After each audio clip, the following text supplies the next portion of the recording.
Hey guys, my name is Rachel and welcome to my channel. So the video I have today is honestly a pretty exciting one for me just because, it's so interesting to see all the new advances that are coming out in science and technology. Our technology has advanced so much in the past few decades that now we're able to solve cases through DNA that have gone unsolved for years and years and years.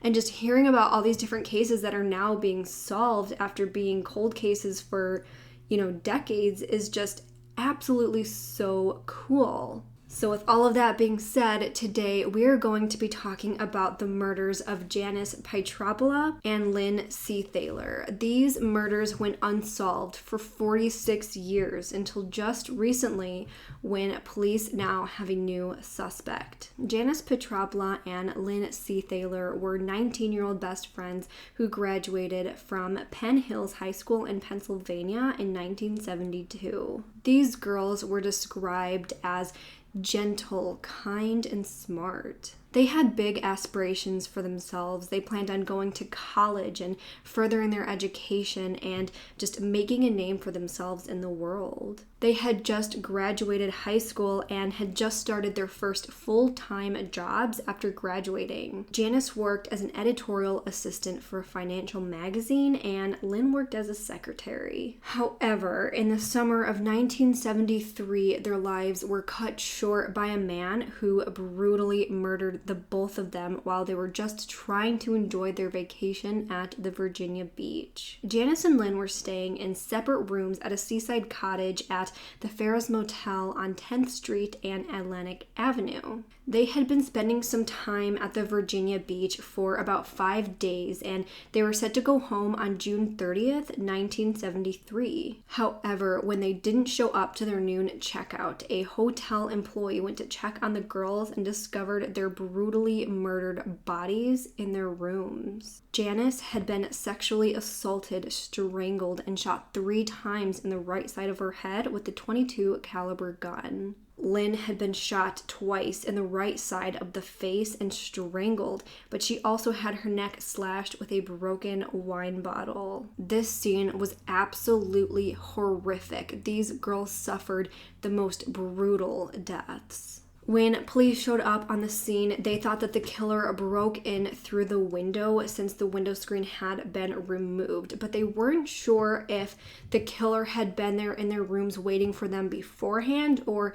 if he entered the room during the night while they were sleeping. Now, the contents of their purses had been dumped all over the floor, but robbery wasn't considered a motive because it didn't look like anything of significance was taken. They were also unable to really determine the exact type of gun used in this attack. They did have ballistic experts examine the gunshots, but they were just not able to figure it out. They weren't even really able to tell if this guy even really knew these women or if they were just victims chosen at random. These murders seemed like there was so much overkill, but at the same time, you just couldn't tell. Every available detective at the time was put on this case, and they did everything that they could to try and find this murderer. The police captain at the time, William Hayden, said, quote, "We did everything that we could. We flew in the helicopter,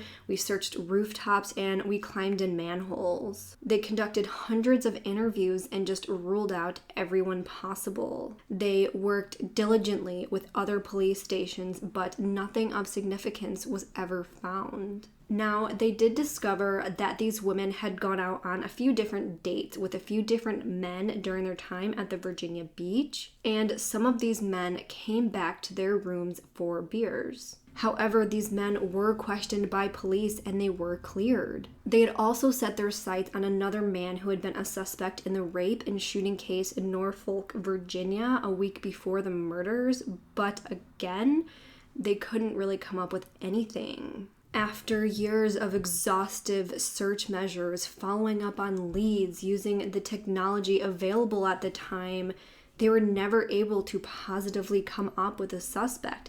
Now, Again, this was years ago. This was 1970s. They did not have very much technology available to them. So at this point, it was kind of just at a standstill. They had absolutely no leads, no idea who could have done this. However, this case was very important for William Hayden, and he never really stopped his search. 10 years after the murders, they were still investigating. He flew out to Los Angeles to investigate 2 suspects on unrelated crimes whose name had come up during the Virginia Beach investigation. But again, he wasn't able to connect these men to the murders. But still, even then, they did not ever give up on this case. Now, again, despite their efforts, this case went completely cold, and they could not find out who brutally murdered these women until they received a tip in the fall of last year that they began aggressively researching. They enlisted help from many different law enforcement agencies, from the FBI to the Naval Criminal Investigative Service to different areas of the New York Police Department. After receiving this strong lead, they began to seek out advanced forensic technology that just was not available to them in the 1970s. This tip led investigators to a man named Ernest Broadnax. Ernest Broadnax is an 80-year-old man who lives in an affordable housing facility for military veterans in Queens, New York. This man was charged with 2 counts of second-degree murder and 1 count of rape. Broadnax was a military veteran who had a history of drug abuse and alcohol abuse. Those who knew him personally said that he was a pleasant yet distant man who just kind of liked to keep to himself. One of Broadnax's neighbors who saw this entire thing go down said that he willingly went with police. He said that the police showed up to his place, gave him a bottle of water, and brought him out without handcuffing him. The neighbor said that he went very quietly. This neighbor said that Broadnax didn't really put up a fight. He didn't try to run away, anything like that. I mean, as much as an 80-year-old can. He just went quietly and cooperated. Neighbors claimed that Broadnax kind of hinted at having a criminal past.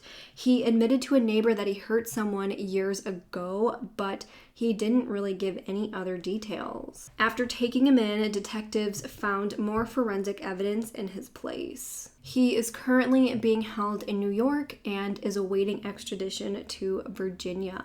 Police say that they were able to use advanced technology to connect him to the murders, but they haven't specified exactly what. However, some news sources say that investigators used DNA found at the crime scene to match his profile on a national database. They didn't really specify what type of DNA was collected from this scene, and the law enforcement officer who spoke with the press about this lead asked to stay anonymous since the charges were still pending, and discussing the details of this case is illegal under Virginia law. Other sources say that the man suspected of killing Janice and Lynn was suspected to have killed as many as 10 other women in the Virginia Beach area, and that the DNA evidence from the girls' murders was sent to the FBI for preservation. Of course, back then they were not able to test this DNA that they found, but with today's advanced technology, they were finally able to test this DNA. Apparently, Ernest Broadnax had a pretty lengthy criminal history. He has 10 prior arrests, including burglary, assault, and weapons possession. He had served 3 years in the New York State Penitentiary for burglary in 1999 and 8 years for assault in 2006, and then was released in 2013. So other than that, that's pretty much all of the information that we know so far. I feel like we will know a lot more in the coming weeks about this case, so I will keep everyone updated on this information as more information is released. I'm honestly very curious on what kind of DNA they were able to find. I wonder if, they had collected this DNA sample way back then and then kind of preserved it hoping that they could use it, or if they maybe tested some old evidence and then found DNA on it just recently and decided to test it. I'm also curious on how they were able to match the DNA. I know that they said it matched a national database, but I wonder if maybe they got it from a fingerprint match or something from when he was incarcerated before or something like that. Like I said before, it's so cool, all the advances that we're having now, all the technological advances that are bringing people to justice. We know about, the Golden State Killer that was recently arrested, all these other cases that, have been unsolved for so long, and then now we're getting these people in jail. I mean, yeah, it's years later and these people are super old by now, but at least we're figuring out who did these different crimes, and we're able to put these people behind bars, even if it's, for a shorter amount of time than they deserve. We're finally able to close some of these cases and give the family some closure and get justice for all of these victims that have just been lost in the system for years and years and years, because we just couldn't figure out who did this to them. I know this was a shorter video today, but I just wanted to make sure I got this case out there because I think it's important to remember the victims that have been forgotten about for years and years and years. I know there's new cases that are coming about every single day and new people coming to justice, but we cannot forget about victims that have just been forgotten about for years because they just got lost and we couldn't figure out who did this to them. They deserve justice just as anyone else, and I'm glad that a lot of these people are finally starting to get what they deserve. So anyways, I know that was a little bit of a rant, but like I said, when new information comes out about this case, I will be updating you guys about it. So that is all I have for today's video. Let me know if you guys like these kinds of cases where, we go into older victims who have recently been solved with new advances. Anyways, if you guys did like this video, please make sure to leave me a thumbs up and subscribe to my channel. I put out new true crime and mystery videos every single week. With that, I hope you guys have a great week, and I hope to see you next time. Bye!